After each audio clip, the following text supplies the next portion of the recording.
Continúo, Doc. Adelante, escuchas. Ya, bueno. Seguimos entonces con los factores de riesgo.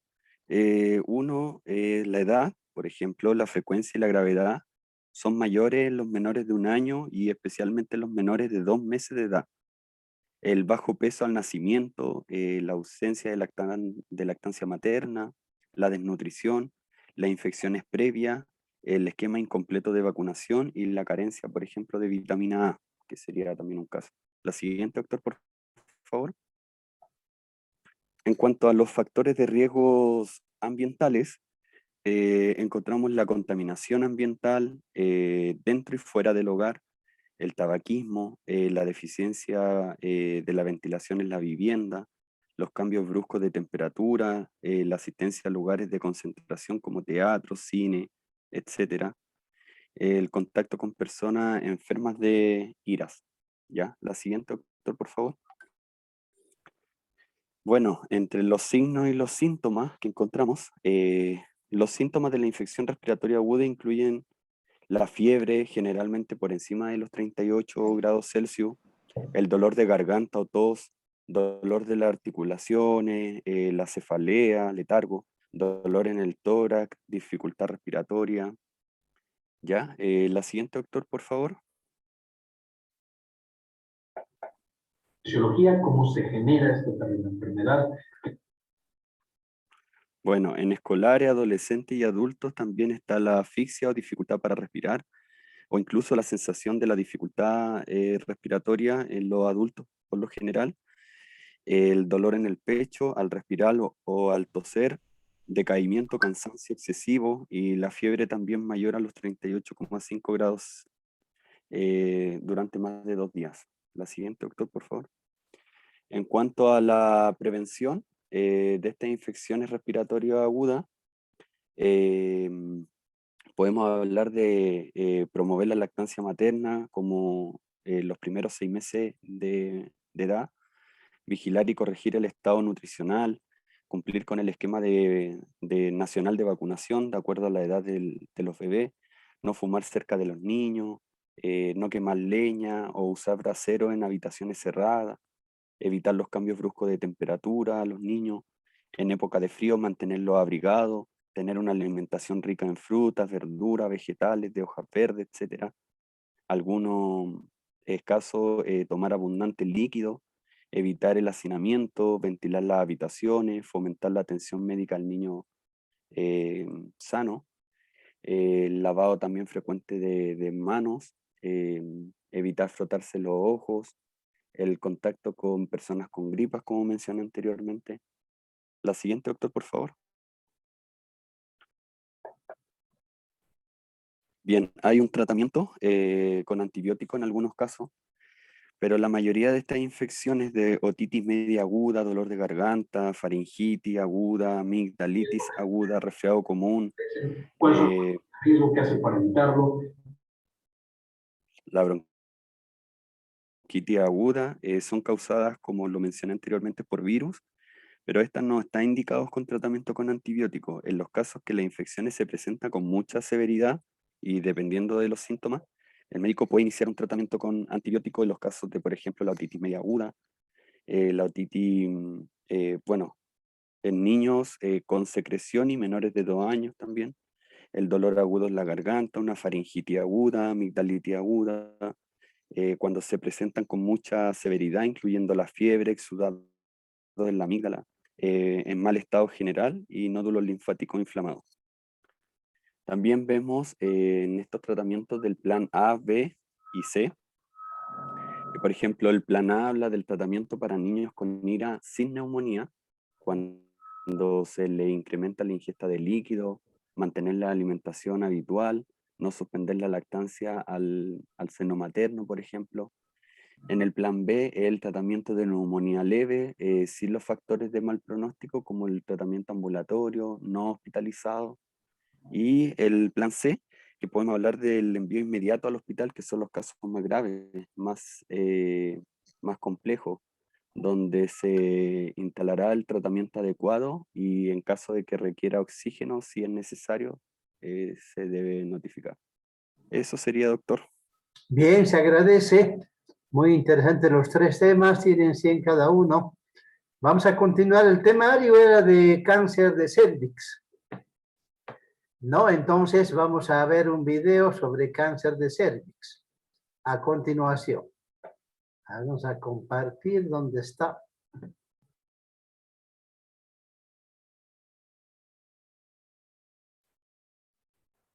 Este es. Ya.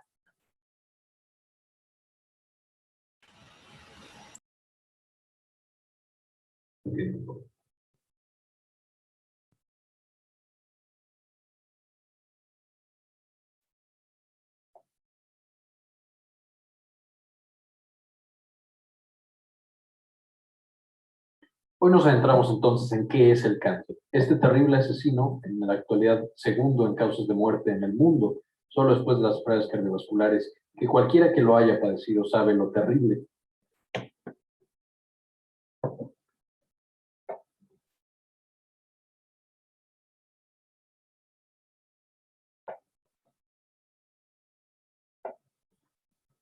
que es esta enfermedad.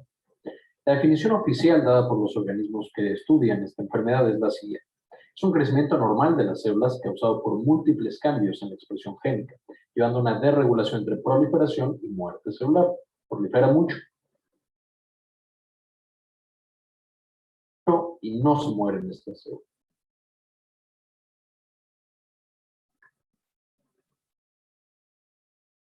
Son inmortales. Estas células, que ahora son muchas, van a evolucionar hasta adquirir diversas capacidades que no tenían de manera original. Por ejemplo, van a invadir otros tejidos y por lo tanto realizar metástasis distantes. Esto lleva a que el paciente tenga una morbilidad significativa.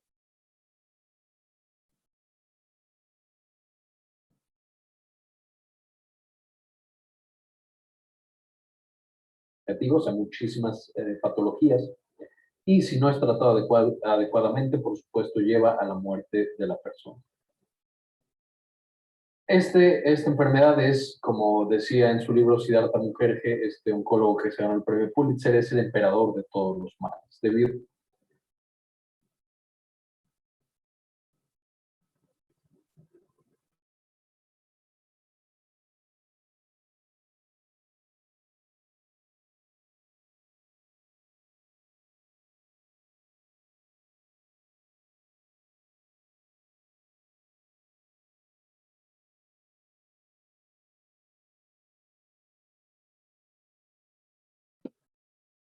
a él, esto agrega a la dificultad que genera esta enfermedad en sí. ¿Y cuáles son las características que van a tener estas células? Van a ser células inmortales, de división muy rápida, muy resistentes al daño y altamente invasivas. Como vamos a ver aquí, son células terribles cuya función es conquistar a las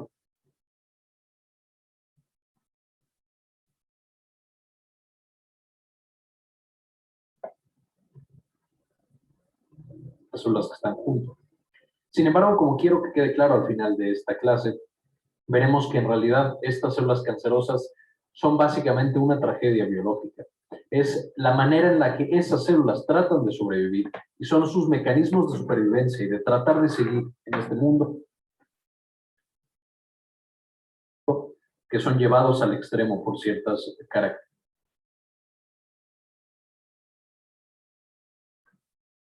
o ciertas cosas exógenas o endógenas. ¿Qué tan importante es la enfermedad? No se los tengo que decir, es extremadamente importante, pero traduciéndolo a números, ¿cuántas personas lo sufren? 14.1 millones de casos nuevos se dieron únicamente en el 2002.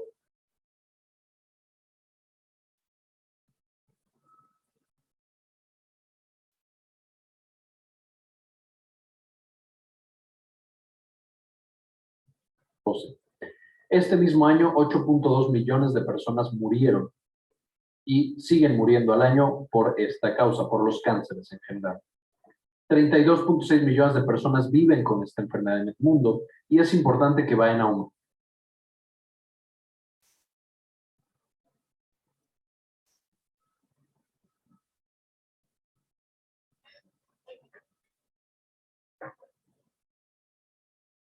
momento. la prevalencia cada vez es mayor del cáncer en general, a pesar de que hay algunos que hemos más o menos logrado controlar e ir reduciendo, por ejemplo, el cáncer del testículo o cánceres de este tipo. El cáncer de mama, por ejemplo, se ha mantenido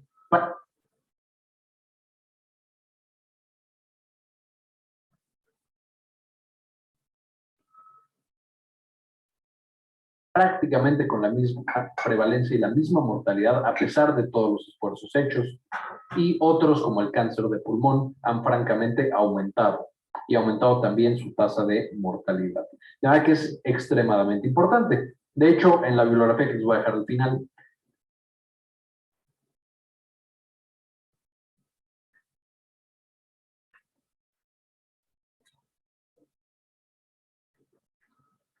se hace un estudio en el cual se compara las muertes en Estados Unidos por todas las guerras del siglo XX y son menores al número de muertes que hay por año en Estados Unidos por cáncer.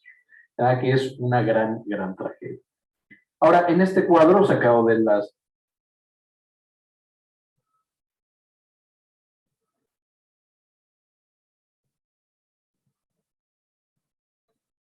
páginas de la OMS,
páginas de la OMS, de la Organización Mundial de la Salud, lo que presenta es la incidencia del cáncer, o sea,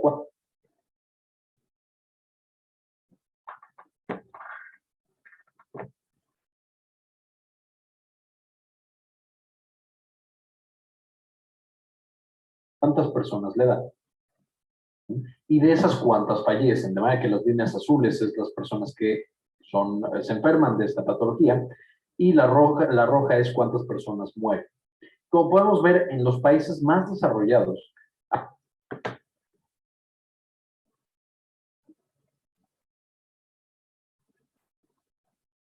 a pesar de que la incidencia es mayor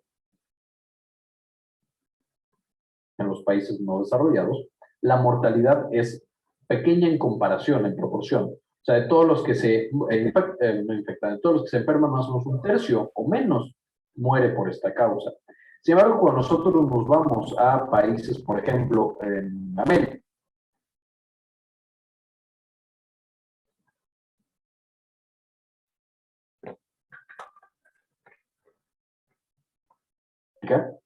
vemos que en Sudamérica la mortalidad es mucho más alta, a pesar de que la proporción de personas que lo padecen es más pequeña. Pero esta es una tendencia que se mantiene. Mientras más pobre es el país, menos personas padecen el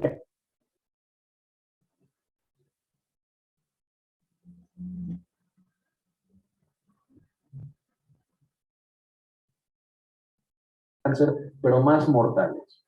Y si lo analizáramos únicamente por mortalidad, veríamos que en la mayoría de los países la mortalidad es igual. O sea, es muy alta la mortalidad. Esto porque se genera, evidentemente, en los países ricos o desarrollados.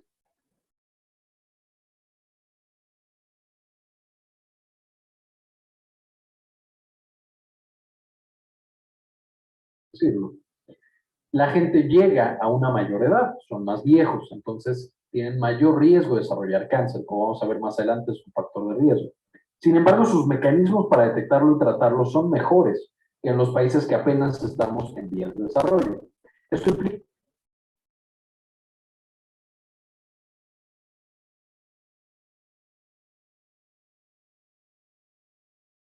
que todo el cáncer en el mundo, más de la mitad de las muertes, se den en países en vías de desarrollo, a pesar de que hay mucha menos gente enferma por eso. Y mientras un país va teniendo un sistema de salud más desarrollado y más complejo, aumenta la proporción de personas que tienen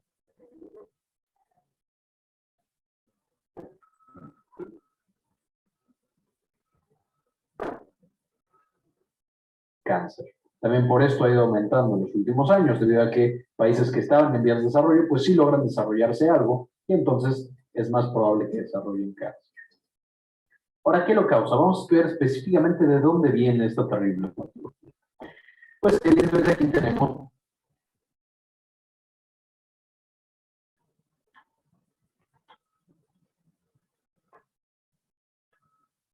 un estómago humano. Esta es la mucosa del estómago y como vemos tenemos una gran cantidad de células. Y de todas estas células, vamos a ver ahorita, estas tienen que estar respondiendo de manera constante al ambiente. Por ejemplo, estas del estómago tienen que responder a lo que nosotros comemos, así como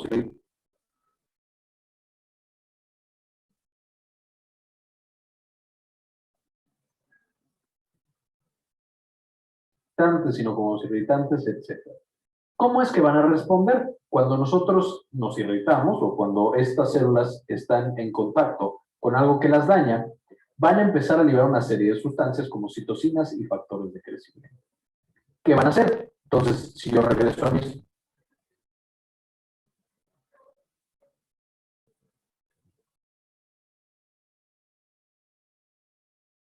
estómago, si por ejemplo aquí hay una bacteria, vamos a ponerla de otro color, por ejemplo el Helicobacter pylori, que aquí vive mi Helicobacter pylori, o incluso aquí, esto genera un daño importante en todas las células que están juntos, evidentemente.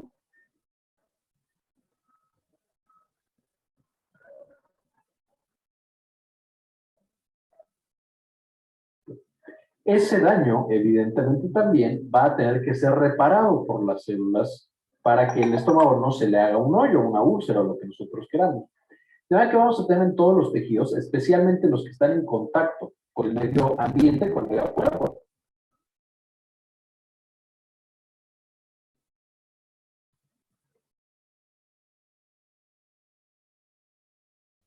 ejemplo, los pulmones y el tracto gastrointestinal, pero también la piel. Estos van a ser llamados epitelio en general y van a tener células madre. Estas células van a tener una respuesta. Cada vez que hay daño o cada vez que pasa X cantidad de tiempo, las citocinas y los factores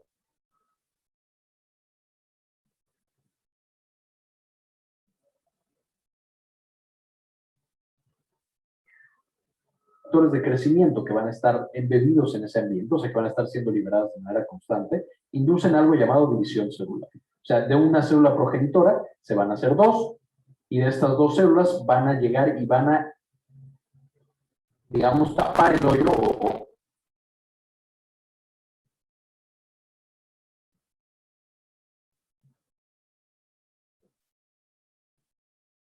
o reparar las células que se habían dañado por ese insulto que nosotros habíamos tenido, que en este caso era la bacteria Helicobacter pylori.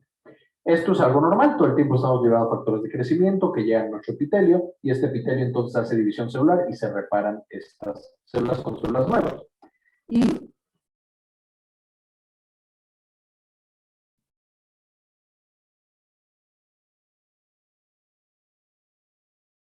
si alguna de estas células no estuviera en condición, entonces sufre el proceso de muerte celular que ya revisamos en una clase llamado apoptosis. Entonces, este proceso o este balance entre la división celular, o sea, el generar células nuevas, y que mueran otras células, ¿no?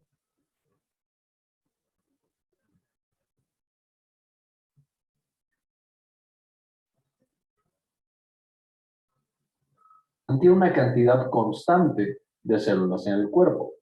Es muy lógico entonces decir que, bueno, si no se muere ninguna de mis células, pues las células empiezan a acumular y entonces tengo un tumor. Si por el otro lado, lo que tengo es que ser demasiado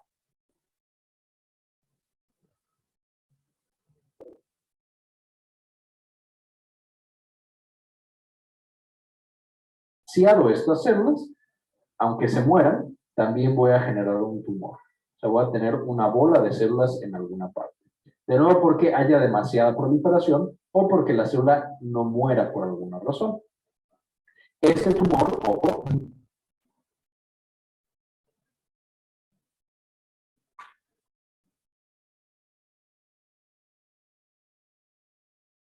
no es lo mismo que el cáncer. Hay tumores benignos que simplemente la célula crece y crece y crece y nunca le dan problemas a la persona. O sí le dan problemas, pero no tiene todas las características del cáncer.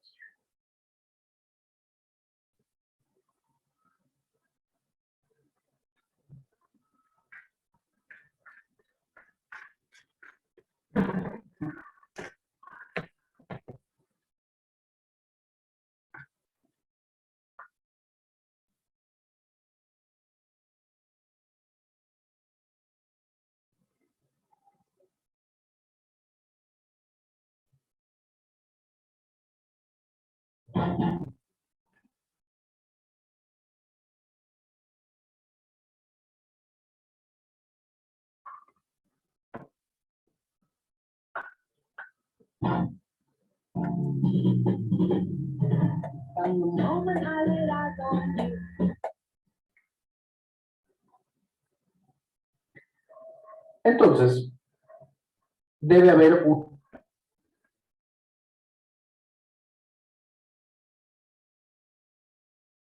equilibrio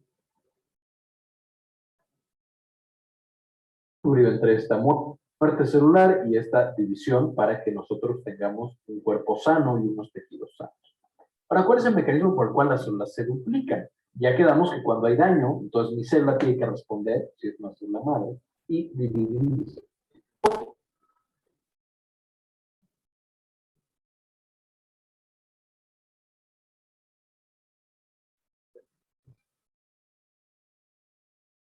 ¿Cómo se hace esta respuesta? Pues todas las células van a tener una parte llamada el núcleo, en el cual están metidos los cromosomas, y en los cromosomas tenemos el ADN, todos los genes del cuerpo.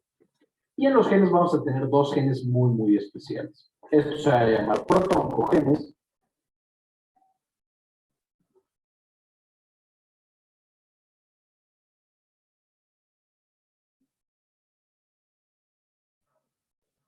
y genes supresores tumorales. ¿Qué es lo que va a suceder cuando yo libero estos factores de crecimiento para que mi estómago sepa que tiene que reparar este hoyo que está haciendo la bacteria? Pues vamos a activar tanto protoncogenes como genes supresores tumorales. ¿Y qué es lo que van a hacer? Los protoncogenes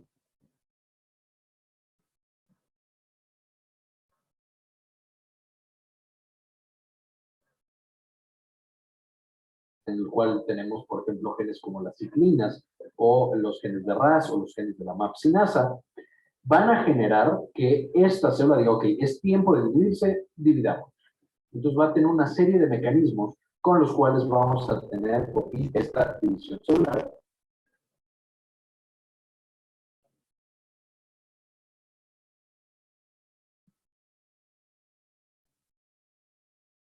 Y que nosotros ya tengamos una célula nueva o dos células nuevas o 10 células nuevas. De nuevo, ¿cuáles son estos genes? No es tan importante saber cuáles, pero sí son famosos, RAS, hay otro que se llama MYC, las ciclinas, etc.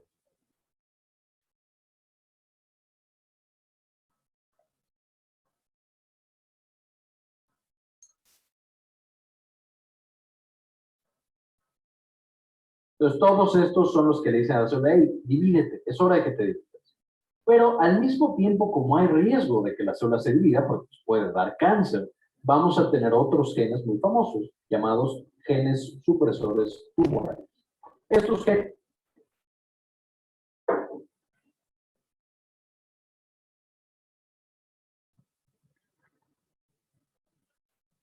de lo que se encargan es de inhibir ese desarrollo de los cánceres, supervisan a estos para que, ok, sí divídete, tapa el hoyo que generó la bacteria, pero no te salgas de control.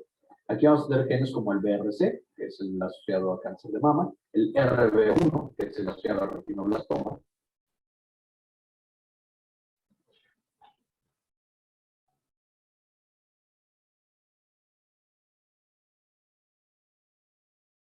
y muchos otros.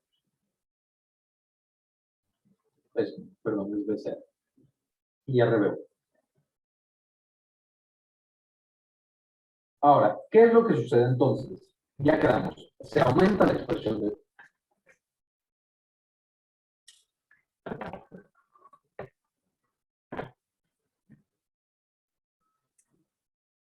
estos genes, como MYC, como las ciclinas, como todos estos. ¿Y qué es lo que va a tener que hacer mi célula? Pues para yo de una célula pasar a tener dos células, lo primero que tengo que hacer es copiar toda mi información genética. Entonces la célula va a sufrir en este proceso llamado mitosis de duplicación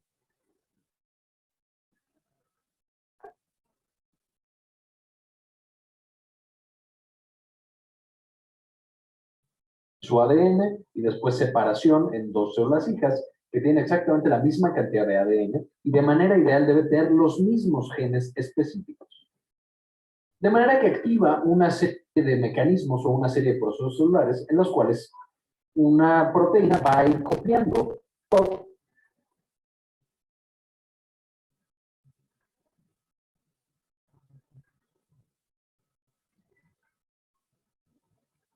la información genética de esta célula, hasta que tiene, por supuesto, la información genética duplicada. Muy similar a lo que pasa cuando estamos en un examen de medicina o de cualquier otra licenciatura. Tenemos alguien que va a estar copiando absolutamente toda la información y lo ideal es que copie letra por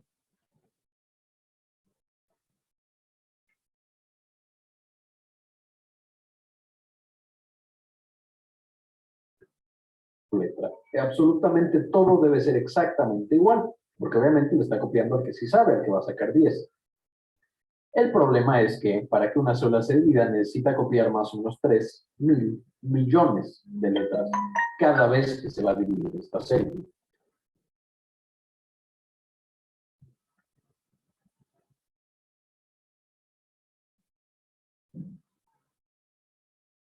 Entonces, 3.000 millones de letras deben ser copiadas con precisión. ¿Qué es lo que entonces sucede? Si tenemos una célula que se va a copiar una vez en la vida, pues bueno, la probabilidad de que copie bien 3.000 millones, pues es relativamente alta porque los genes supresores tumorales están checando. No, eso lo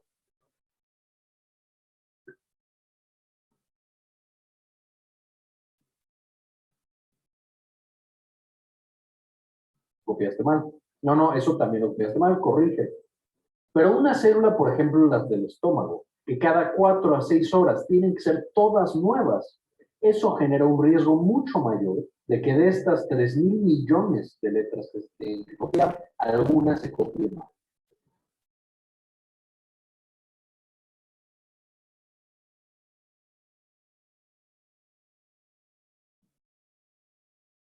Esto significa que con el paso de los años, obviamente si cada 4 a 6 horas tengo que cambiarlas, si ya llevo 60 años cambiándolas, la probabilidad de que haya copiado muchas letras mal empieza a ser mayor.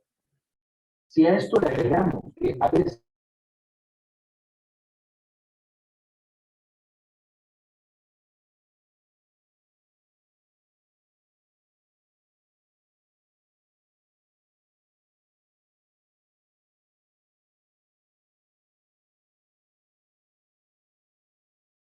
mucho el riesgo de que haya copias mal hechas, y entonces ahora en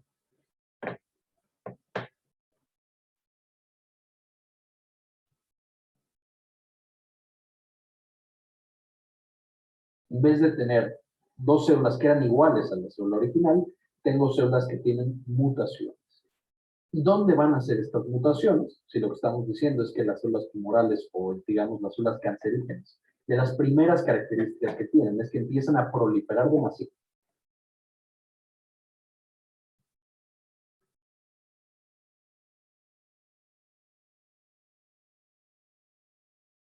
Y no se mueren, entonces tenemos que las mutaciones van a ser, primero que nada, en los protooncogenes que vimos en la diapositiva pasada y los genes supresores de tumor. Más o menos, ¿cuántas mutaciones yo necesito para tener un cáncer? Hay mutaciones.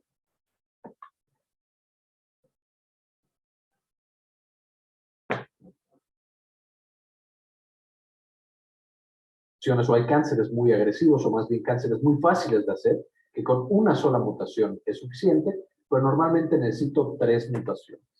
Con 3 mutaciones en mi célula,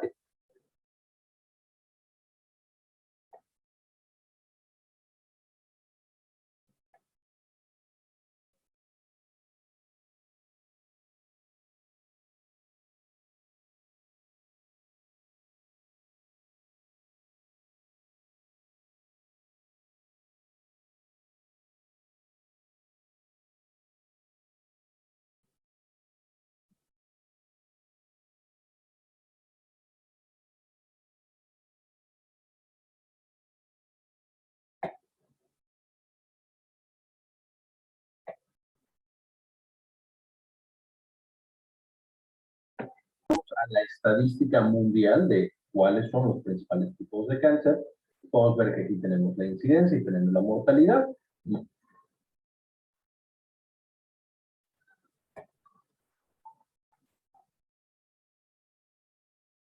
Mama siendo en el mundo más frecuente, tiene una mortalidad bastante alta, luego próstata, pulmón, el colorectal y en este lugar tenemos el cervicouterino. Entonces, el quinto más importante es el cervicouterino, en cuanto a la incidencia, también teniendo una mortalidad muy alta.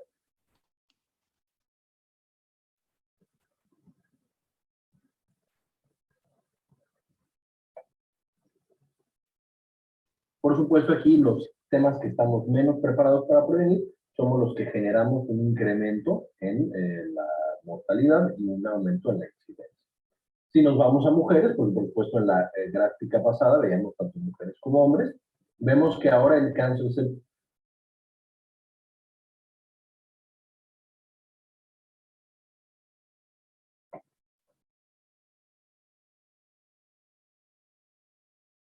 cervicouterino tiene el tercer lugar, después del de mama, el colorectal y el de cervicouterino sería el número 3. De manera que de las principales causas de muerte por cáncer en las mujeres va a ser, por supuesto, el cáncer cervicouterino. Y, por supuesto,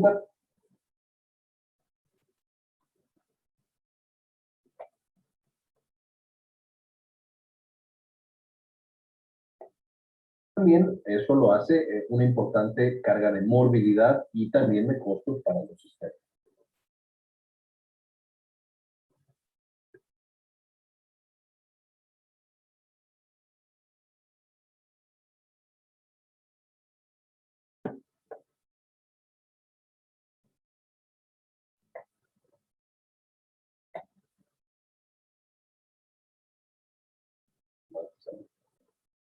Ahora con esto, pues tenemos que preguntarnos qué es el cervix. Ya vimos que el cáncer uterino es que el cervix se transforma en un tejido maligno. Pero ¿qué es exactamente el cervix? Porque no todo el mundo lo sabe. Pues el cervix, nosotros aquí tendríamos el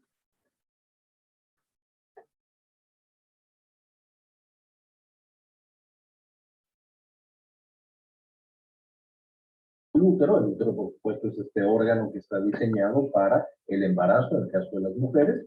Aquí tendríamos las trompas de falopio, que van a traer los óvulos para ser fertilizados. Y después en la pared uterina, aquí se va a alojar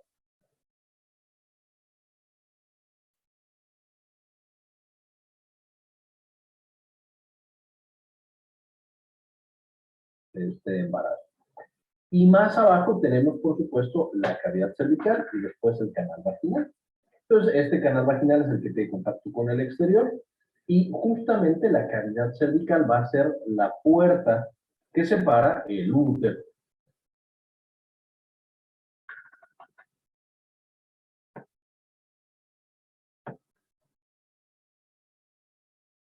del mundo exterior. Entonces, el cervix podríamos decir que es el cuidador del útero y de la pelvis, porque por supuesto, si algo malo se mete por aquí, puede incluso salirse por la trompa, llegar a la pelvis y causar infecciones extremadamente severas.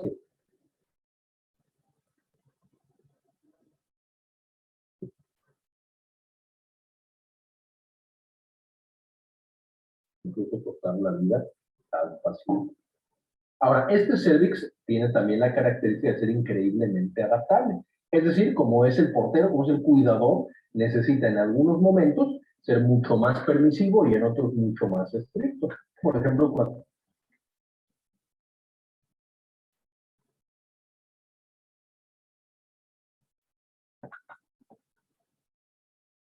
estamos durante el periodo, necesita dejar salida toda la sangre y toda la descamación que estamos teniendo de la pared uterina.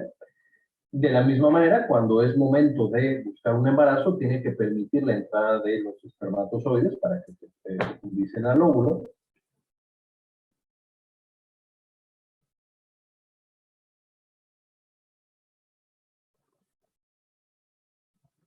Pero al mismo tiempo, así como deja pasar a estas células que son buenas o son deseables en este momento, necesita evitar la entrada, por supuesto, dentro de lo posible, de patógenos, de bacterias, de hongos, incluso de virus.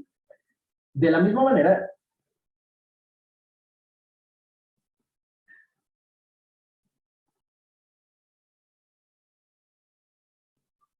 este mismo cervix decide qué pasa, qué no pasa y cuándo pasa, de acuerdo a estos estímulos hormonales.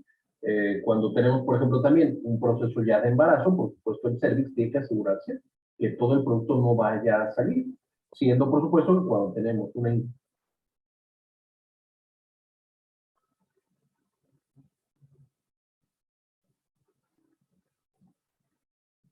incompetencia cervical, pues los pacientes en ocasiones pueden perder incluso el embarazo debido a que no hay nada que detenga la salida.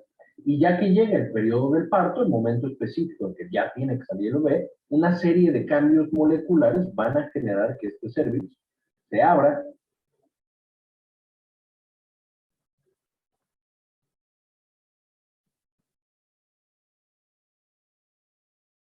muchísimo y facilite o permita la salida de este producto. También esto lo mencionamos en el video de trabajo de parto, justamente todos los cambios que puede manifestar este cervix.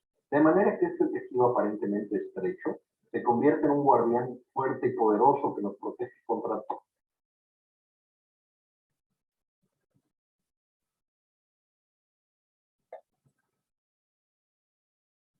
todo tipo de terribles infecciones y otras patologías, al mismo tiempo que deja pasar cosas esenciales para el organismo.